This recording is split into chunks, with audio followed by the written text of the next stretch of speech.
So some of that's there. All right. So are we rolling? I'm rolling. All right, great. I want to make sure we got all that. All right, great. So ring, knock, knock.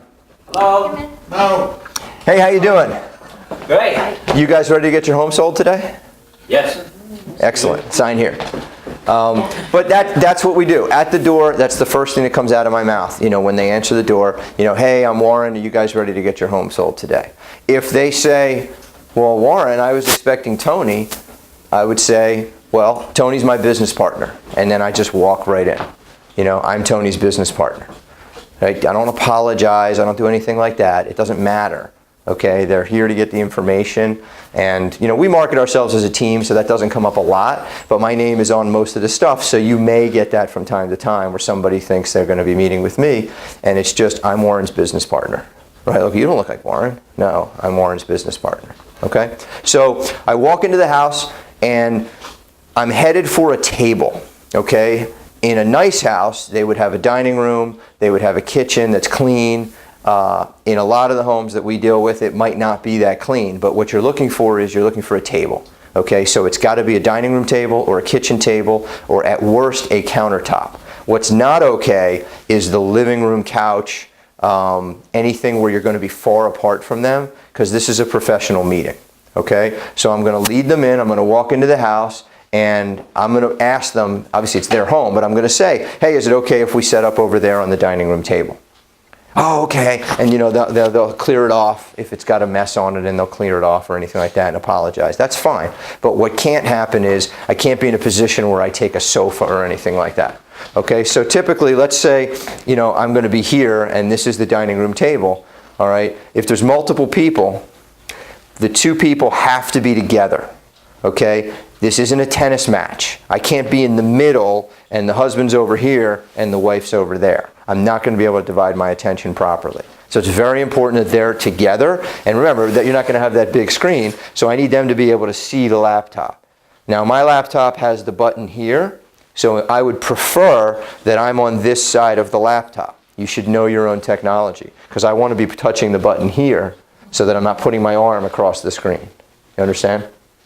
All right, so think about this stuff. So I get to the table and we situate it where they're going to be sitting down. And we're going to be sitting down for 5 seconds. Because I'm going to sit down, I'm going to put my bag down, okay?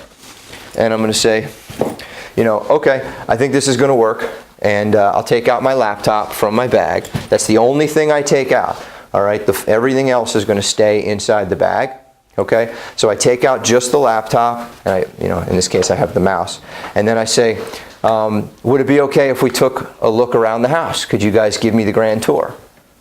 And of course they always say yes. That's what they expect this meeting to be about. So they say yes. So now we get up. But now I've situated everybody where they're sitting correctly. So in this case, this is the happy couple, Pat and Min. Okay, and that's legal now. All right. And happy. Exactly. So this is how it's going to look when I do the presentation. I'm doing it today because I'm here. But again, in an ideal world, if I had control of it, I'd do it on that side, because that way I wouldn't be putting my arm across it. But just a little thing to think about, okay? So now we're going to walk through the house, okay? So they're going to show me around the house. I'd like them to both show me around the house. Sometimes they'll say, well, yeah, okay, my husband will show you around the house and I'll just, you know, stay here. But I would prefer that they both come with me, or if there's however many people there are. Because the reason I want to walk around the house is to determine their DISC personality profile and to look around the house and get a sense of what we have here. So they think I'm looking around the house because I'm valuing the property. But we know that basically the moment you look at a house, you know, is it low end of the market, high end of the market, or middle range of the market? And, you know, the banister and this little thing and that little thing don't mean that much in the value of the home. But what does matter is the DISC personality profile of the people that we're going to be working with today. So I'm going to ask them questions as we're walking through the house. Now, if something's important, you know, hey, has this ever leaked? You know, I'll typically always ask that when I get to whatever the top floor is of the home. You know, I'll look up at the ceiling and I'll see if there's any stains on the ceiling. If you see stains on a ceiling, don't make an assumption, ask. More often than not, they fixed the leak, but they did not replace the ceiling tile. right? You've all seen that. So it's not actively leaking. So you should ask, but you should know. And by the way, that is a seller's disclosure law. If you discover something, you have to disclose it. So if you're in there and you ask them, hey, this water that just hit me on the head, what's going on with that? Oh, don't worry about it. That's nothing. And then you end up taking the listing. Well, you knew there was a leak in the house. So now you have a disclosure issue. So just make sure you're clear on what your requirements are as a licensee. But that's maybe 5% of why we're walking around. Mostly what I want to know is I want to know about them. Okay? So great question to ask is, what do you do for a living? Right? That'll really tell you a lot about somebody's DISC personality profile. Okay? So, if the answer is, I'm a negotiator for the union, that's probably a high D personality. And I had that on an appointment once.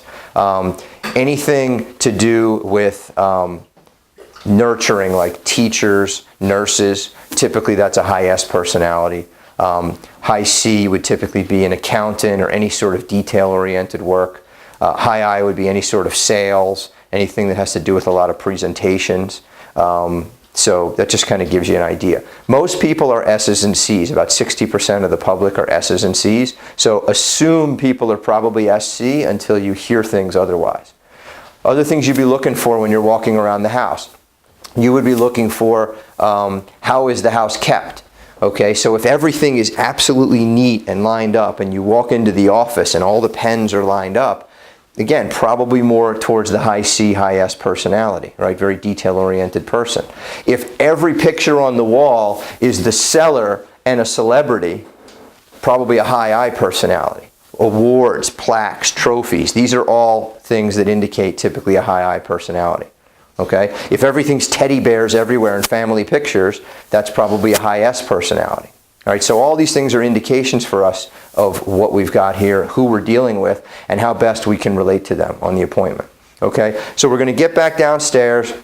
They've told me about all of their things, the improvements they've done about the house. Typically they'll bring up stuff like that. All the decision makers are present. We made sure of that on the phone. And we want to make sure that those folks are sitting at the table as well. And any distractions need to be removed. Okay? So I have no problem, and you all have to be very confident in yourself and what you're doing, and understand that you're not doing them any favors if you allow a distraction to take place. So if there's a loud television or a loud radio, I ask them to turn it off, not down. Okay, I'm not going to go back and forth with you about what's an acceptable volume level of that nonsense. Okay, that should have been off before I got here, in my opinion anyway, but it's certainly going to be off now. So, hey, would it be okay if you turn that off? Okay? If they have kids and they're trying to distract their kids with television, fine, but that needs to be in another room. That's not going to go on in the room where we're talking business, right? If you're dealing with a first-time home seller, okay, so maybe this was the first house they've ever bought. They've never done this before. You may be the first person that knows what they're doing that they've ever met in real estate. So if you don't run this meeting, I don't know who does, but it's not anyone that knows what they're doing. So you have to make sure that you're confidently setting this up for success. They can't pay attention to what you have to say if they're distracted. So I just believe that's really important. And I've never had a problem ever with anyone saying, oh no, it's really important that I keep the TV blasting because Geraldo's on. No, they're always usually apologetic because they realize that they're rude. So they get that out of the way and that gets taken care of. So now we can get down to business. Now again, we joked about it before, pets, kids running around, things like that. That you're expected to put up with. I'm not going to say get Fido outside or, Johnny outside on a leash, whatever. But the truth is that usually people take care of that as well, especially when you've showed them that you want this to be professional. They'll be like, what, let me put the dog in the crate or something like that. So they'll usually take care of that. Or let me put the dog outside. Or would you get the damn dog outside? Whatever it is that they do, they usually do. But if they don't, and certainly we've all had plenty of them where they don't, or some of these people think you judge me by how nice I am to your freaking cat. Okay, well, I'll be nice to your cat. Okay, so now I've had listings where literally the cat was in my lap the entire appointment. Like, okay, I'll listen. If you guys sign here, it's going to pay for my dry cleaning, so we'll be okay. All right, but look, I'm being sarcastic about it, but in all seriousness, it's a people business. If we don't like people, we shouldn't be doing it. If you have major allergies to pets, I don't think this is the right profession for you, because honestly, we go in and out of people's houses every day, and nobody in here has that problem. So we just need to deal with those kinds of things. Again, the kid coming in and out, this is why it's so important for you guys to know the presentation so well that you're not going to get thrown off your game just because there's some distractions, because there's going to be distractions. So just make sure that you set it up as best you can, and then you deal with the stuff that comes up, right? I mean, sometimes the phone rings and they answer it. I just can't imagine that, you know, to be honest, but some people do. So anyway, all right, so we get back down, we sit at the table, and now it's time. So, and one other thing, if they ever at any point while we're walking around the house start asking me about price or fee, there's no way I'm getting into that discussion. What I'm going to say is, you know, quite simply, well, you know what, we'll get into all the numbers when we sit down, but first I just want to kind of see the house, right? And then when we sit down here, it's going to be, what I say to them is I say, would it be okay with you if we took a few minutes? I'd like to show you guys where we get the buyers from. They always say yes to that. Okay, so there's no conflict here with what's the price, what's the fee, what are you going to buy my house for? That just rarely ever comes up, and when it does, it's very easy to move that to the appropriate time, which is the end of the presentation, by saying, well, what I would like to do is, why don't we show you where we get the buyers from and how we work, and then we could get into the other stuff if that's okay. And again, I really never run into any resistance with that. Okay? All right, so we're on the presentation. So they're here, I'm here, and now, you know, I'm focusing on them. And the better you know the presentation, of course, the more you can focus on them and include them in the process. Okay? So this is up. They've seen that screen that said the ultimate listing presentation for some time, right? So Min and Pat, most sellers that I've met with, what they'd like is they'd like to sell their house for the most amount of money in the least amount of time with the least amount of hassle, right? And a lot of people, they think that I just made some revelation. They're like, yeah, that's it. I'm like, no kidding. Of course that's it, right? Like, that's what everybody wants. That's what I'm thinking. But it's funny to me. They're like, oh yeah, right, that's the program. Where do we sign up for that program? You know, and I'm laughing. I'm like, well, yeah, that's what everybody wants. I say, but what I want is this. With this slide, what I'm trying to accomplish is I want to know their top motivation. I want to know what they care about the most. So I'm going to ask them that. I'm going to say, if you had to choose, what would you choose as your most important? What would be the number one most important thing to you in this process if you had to pick one? And then they're going to tell me whatever it is. They're going to say, well, it's all really important, but you know, we have to get out of here in 60 days. You know, we have this job in Chicago, whatever's going on. Or maybe they'll say it's all about the money. You know, our mortgage is high, we owe it. It could be.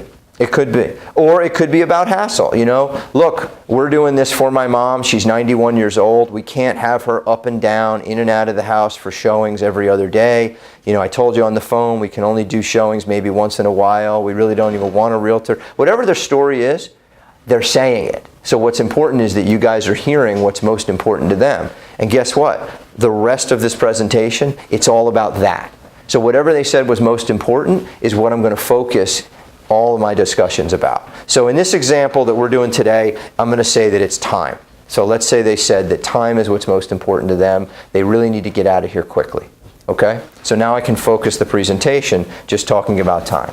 Okay, so I don't like to spend a lot of this talking about myself, but just to give you a little bit of background about our team and how it works. You know, the average real estate agent, I don't know if you're familiar with the studies, but the average real estate agent sells about 3 or 4 homes a year.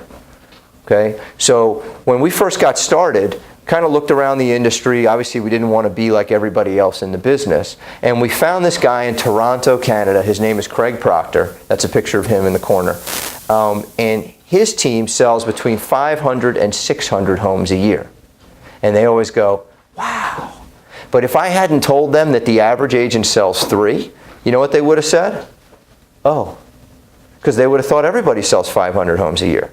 So it's critical that you frame this with the industry statistics. And by the way, that's consistent. Every year there's between 4 and 6 million home sales, and there's 1.4 million realtors. So do the math. the average realtor sells between 3 and 4 homes a year. So everybody in here is a superstar, right? Despite what their father says. So so the point is, I frame the number and then I give the stat. So now all of a sudden, Craig Proctor's a big deal, even to them. Yeah. If you've got a C and an I, you know how a lot of couples are opposite. Absolutely. You focus on the... Great question. That's a great question. So I'll repeat the question because I have the microphone on. What do you do when you're pretty sure that the 2 or the 3 sellers are different personality profiles? You have to sell differently to different people. Okay, so in the example that you gave, one of them is a fast-moving person. Let's say the woman is a high I or a high D, and the husband is a high C or high S. Craig Proctor tells us we should go in slow and read the audience. So number one, we want to do that. You can always speed up, but you can't slow down. So you want to make sure your presentation is at the pace of the slowest person in the room. And let's say it turns out you're wrong. They're both D's, right? And they're like checking their watch and they're like, when's he going to get to the punchline? Then you can speed up, right? And this is, again, I keep hammering away on this point. This is why you have to know the presentation really well. Because sometimes, I'll tell you, I once had a guy, and of course this was in Mayfair, right? Who went like this. Just tell me the deal, right? Now that guy